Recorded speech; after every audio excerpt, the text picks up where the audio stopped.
ไม่ทรงตั้งเสียงขาเมื่อไหมาถ่อมยินตัวยลองปลิกตา11สูตรซ้อมกันติขาเพราะว่าปลิกอำนั้นปลิกลงในซึ่ง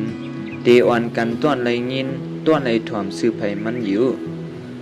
จอมวัดจอมมาจอมหนจอมเยซื่อในก็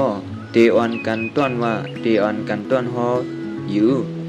ปลิกอันว่าในมาตีคอกามปาลีอันว่าปลิกตาอันว่านั้นตีปองมันแต่จอมหนังว่าปริสะมันตาโตอากาตาพายามตยาติลักขะดีติปลิกดำในนั้นก็เปิมันจังหมอเกียรติเคเฮกังไปปาเพอำลีอันจังมากูภายกูปะตั้งบ่ตั้งเสียงเจอนั่นแลห้องว่าปลิกในอยู่เลอเสนั้นปลิกอันว่าในเปลี่ยนอันพุทธเสาหอมาในนี่กายหาเปิงปีดากัด3กองเจอนั้นลวงตั้งอันเจ้าไหลหอไว้ปลิกในอิงเนือมหากรุณานำนาเกียนเจ้าเสียได้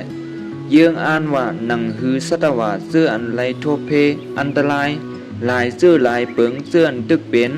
อันตีเปลี่ยนมาเสื้อนั้นพอตีหลอดป่นนั่นเสเลสั่งไหลหอไว้ยาว